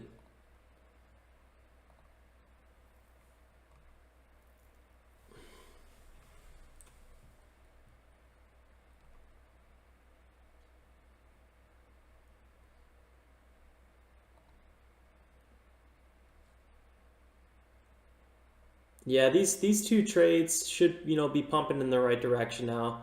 They're looking pretty good. With, man, LMND, that one was a sad, sad moment. DKNG doesn't look too good. HYLN, I'm excited to see this one trying to inch back above 20, but this is going to be a loss pretty much no matter what. IPOB, possible entry on that one. KCAC, this one's pretty red as well. We really need to get this one back above 14. JETS, I'm still waiting for a bigger sell-off with the airlines. Then would be nice to enter that one at one point. But yeah, overall, you know, swing trades down here, about $2,000 overall. And that's after closing LMND with like a $500 loss. So really, we're still down like $2.6 thousand. Well, we're not still down, but we know we were down 2.6 if we didn't close. So yeah, that was pretty nasty. At least we have one green swing trade. That's actually very nice.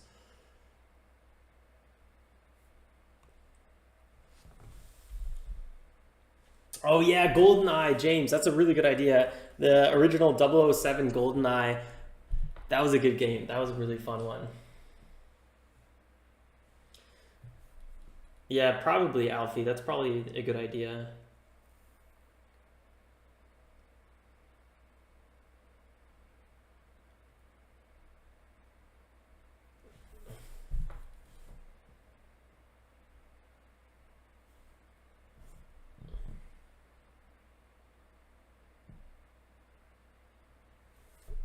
Mika says I had to go to a WoW addict support group back in '08. My wife made me. Oh no, man, that is so bad. I'm sorry. Did it work? I guess so, or else you'd probably be playing WoW instead of trading with us. That's really interesting, Mika. That's really interesting. Brent says unhealthy game for many reasons.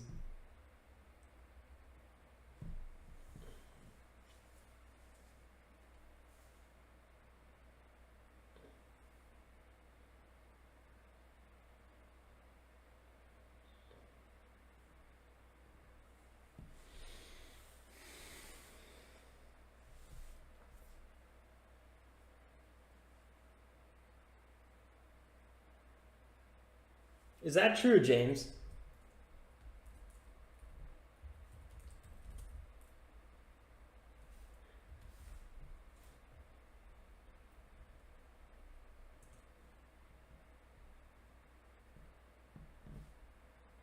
Well, I gotta look into those emulators. But the thing is, then how do you like with 4-player Super Smash Bros? That's the complicated part, no?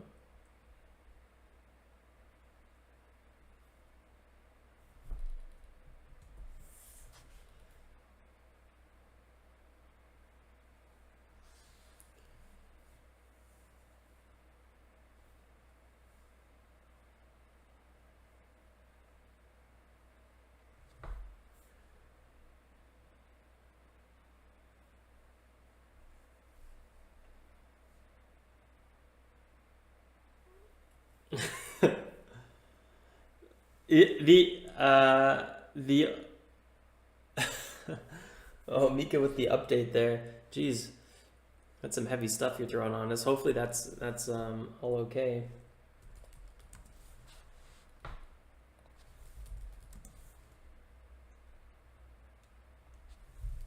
Why is BBGI not popping up? Why is it always RKT? What is going on here? Whew, you guys were making it feel like this thing was going supernova for a second. That was a nice move. I don't know if it warranted that many BBGI announcements though.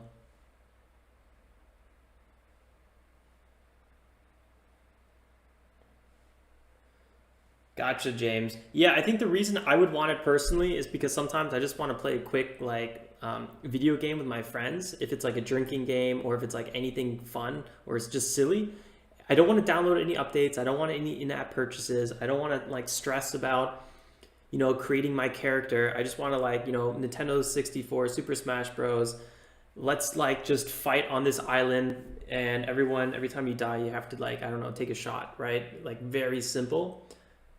And everyone gets a controller, like really simple stuff.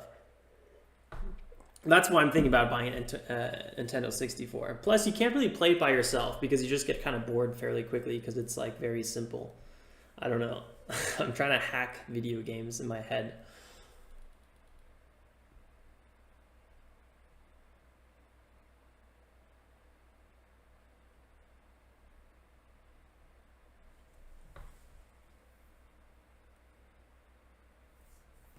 All right, a lot of good ideas here. Switch, that's also a good idea. It looks like the Switch can run the emulator. All right, yeah, probably a good idea. Getting a little distracted. Sorry for being distracted, but at 10:30, I was pretty much done with day trading like always, so that's why I wasn't really looking at tickers anymore. But I did want to kind of go through maybe some EV tickers, although not really too much has changed besides, you know, it looks like they're finally bouncing off the lows, which is kind of refreshing here for my swing trades specifically. So, but overall, I don't know. Do you guys want me to check out a specific ticker maybe? I feel like we've looked at quite a bit these last few days.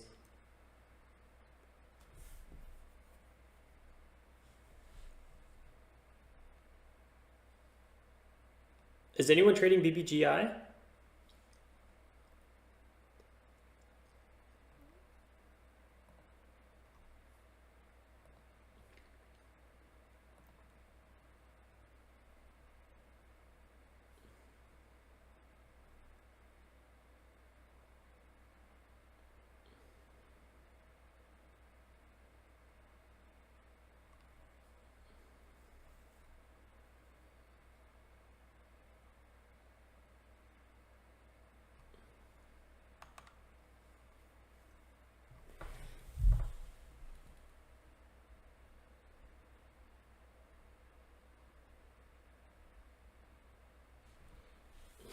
That your wife is trying to get you to sell. Those wives can be so mean sometimes.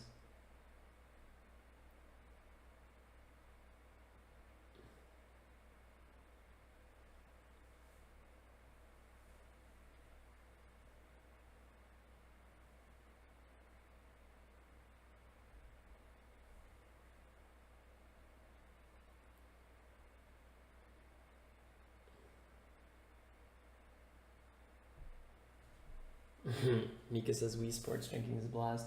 All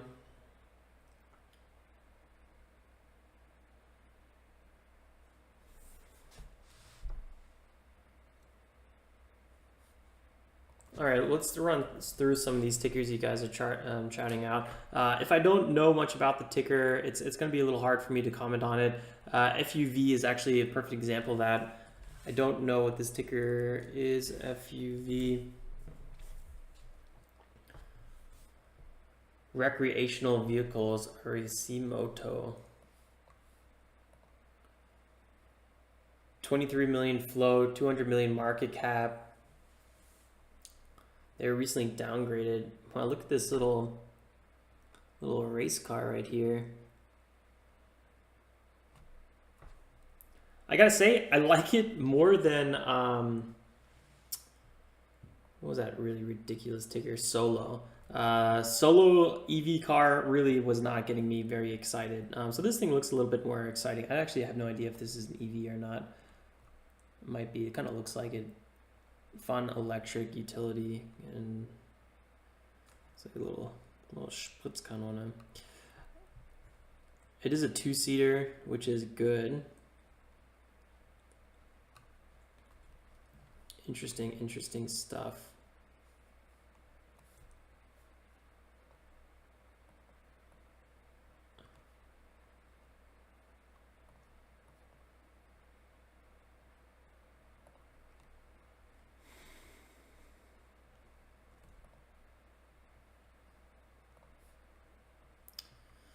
This is a huge run they had. I mean, they almost went pretty much 10x. That's really strong.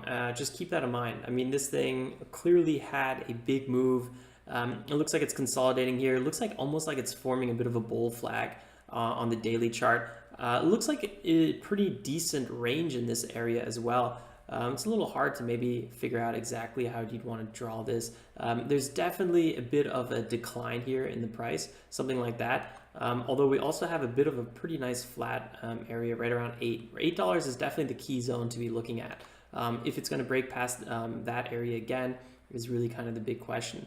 And then you could kind of argue that, you know, there's a bit of a base forming in this area as well. So these are kind of the 2 points I'd be looking at. It looks like there's some decent support. What I could probably see on FUV doing is, if this is a good company, sometimes I see this a lot. You have these like bull flag breakouts to the downside, and then actually has that continuation. I don't know. We'll see what happens here, but with the 180-day moving average coming in here, this could be a really good support zone. If you really like the company, if you are following it, you generally believe in this company, if you maybe use it yourself and you like it, then it might be a good accumulation zone right around $5. $5 is a big psychological spot as well. If you can get an entry below $5, I think that would be the best, and then look for a run up from there. But FUV, kind of an interesting ticker here for sure.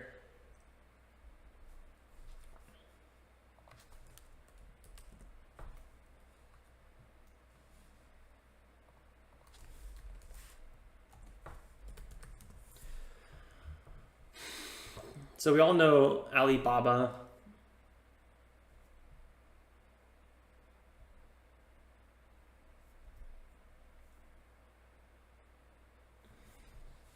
I have not followed up on Alibaba in a really long time. So this is another ticker that I honestly probably couldn't comment on in terms of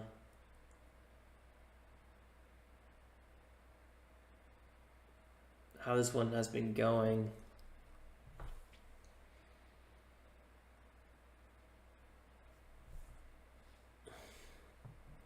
Looks like there's some information about the Ant Group IPO. Looks like a good place to start learning about.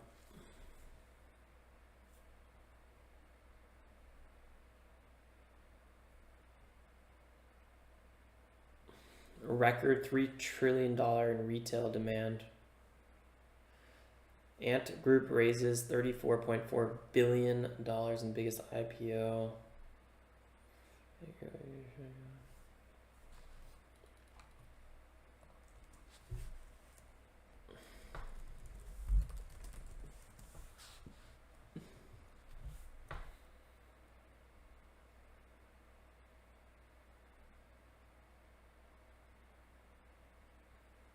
So if you guys don't know what Ant Group is, it's formerly known as Ant Financial, and Alipay is a affiliate company of the Chinese Alibaba Group.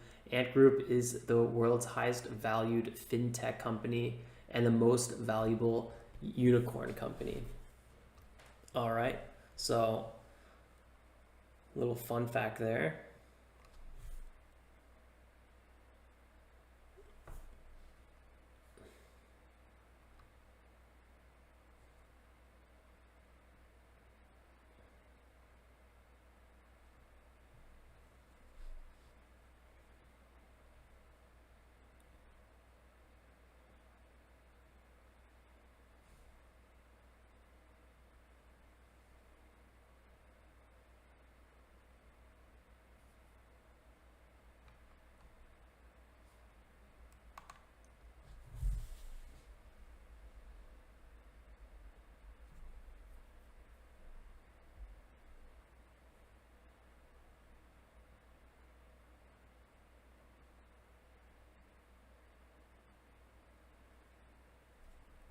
Yeah, Brent, that's a really good idea. I just read your comment. I definitely want to incorporate that at one point as well.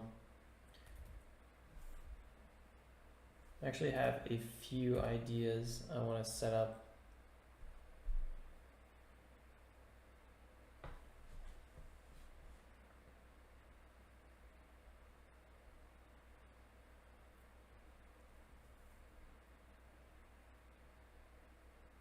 Yeah, Brendan, it's also a good idea. Just buy more. They're not going anywhere.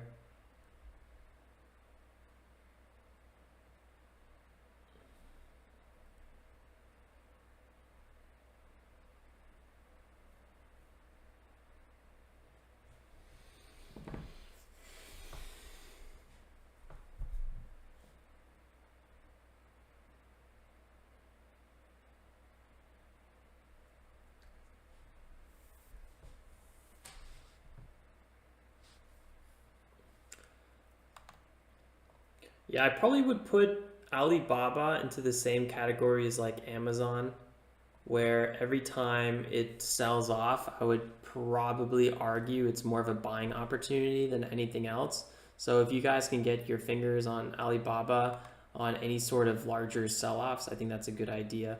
I would probably wait even a little bit longer after this dip on looks like earnings is coming up here on the 5th, so in 2 days. It looks like it's I would probably wait for after that, and hopefully if it breaks 260, you can start accumulating something closer to the 180-day moving average. That's probably what I would look for.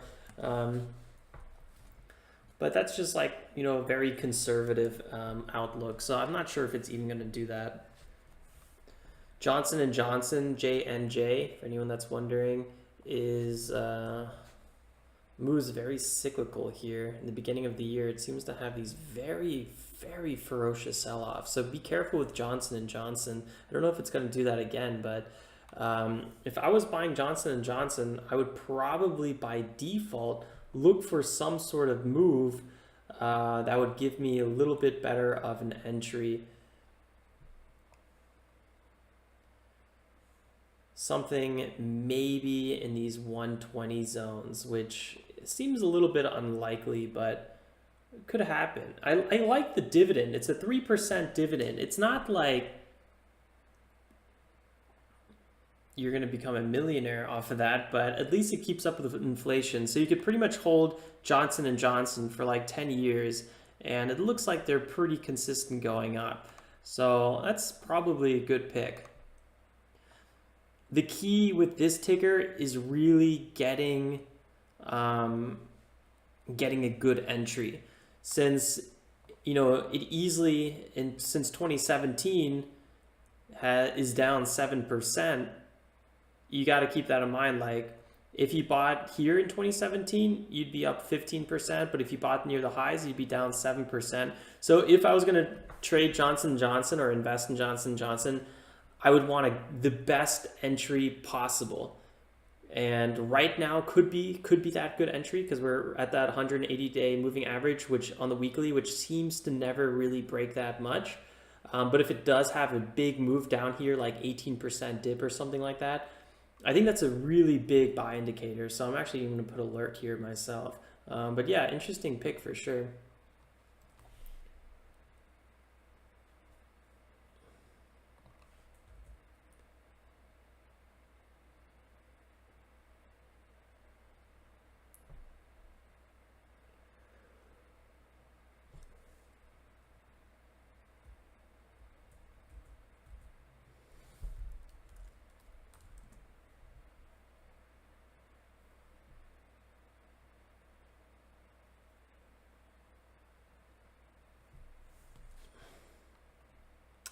Yeah, Amazon. I like what I'm seeing as well. I mean, this is another one of those companies that if you can get on board with it on any bigger sell-off, take advantage of that. I just don't know how much lower this thing will ever really go. So maybe it will break 3,000 a little bit more, and then kind of go into the 2,500s for a little bit on a larger kind of downtrend. I don't know if it's going to have something like that. But it had a double top here, and this one didn't even go as high. So this could be the beginning of a bit of a reversal on AMZN. I'm not saying for a long time, but I think maybe you know, we could see this one for like 1-2 months easy, or 3 months even, you know, trying to making a little bit of a lower low, consolidating to the downside a little bit, just like a healthy kind of move to the downside before having the inevitable move to the upside. So I don't know. I think with Amazon, there's no need to, you know, have some sort of FOMO or anything. Just try to get a good entry on Amazon, maybe around 2,500, and look for the best there. But I don't know. I don't see this company going anywhere else. Kind of like Alibaba, kind of like Johnson & Johnson. These are some really wholesome companies you guys are throwing out here. What? There's a swell going on? Oh man, I'm jealous. Take care, Nate. I actually got to run a little bit earlier today too. I still need to do a little bit of work on that recap video. So if there's no more questions, let's go ahead and wrap it up here. I know we got a little bit more time, but you know, it's all elections, and doesn't look like the market's doing anything too hot that I think is interesting. So I think it'll be good to wrap it up here, and we can go longer some other days. So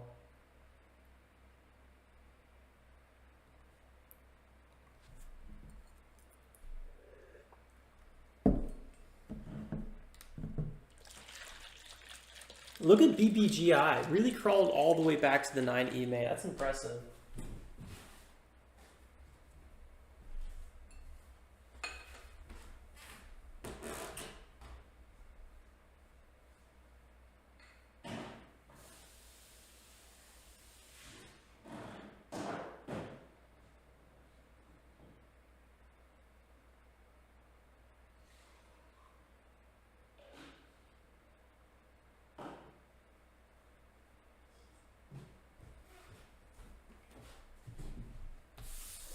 Anyone gonna trade this one?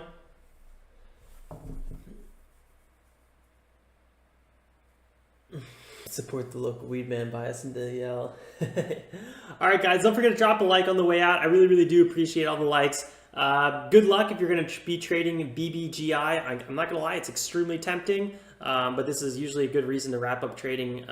Be careful, guys. We've seen some nasty flushes on this one. It's been on a consistent downwards trend. $2 is a big resistance zone. Just be careful. That's all I have to say. I'll see you guys then in the recap video, and I'll see you guys on the October recap, and then obviously first thing tomorrow morning. Let's talk about BBGI in the recap video. I think let's see how this one goes. I'm interested to see what happens. We have an increase in volume here. There is potential behind this ticker, so this is going to be interesting. Leave a comment below on the recap video on what you end up doing with BBGI. I'm going to be really curious to see what you guys are doing on this one. Till next time, guys, like always, stay safe, make some awesome trades, don't overtrade, and enjoy the elections. Ciao, ciao, guys.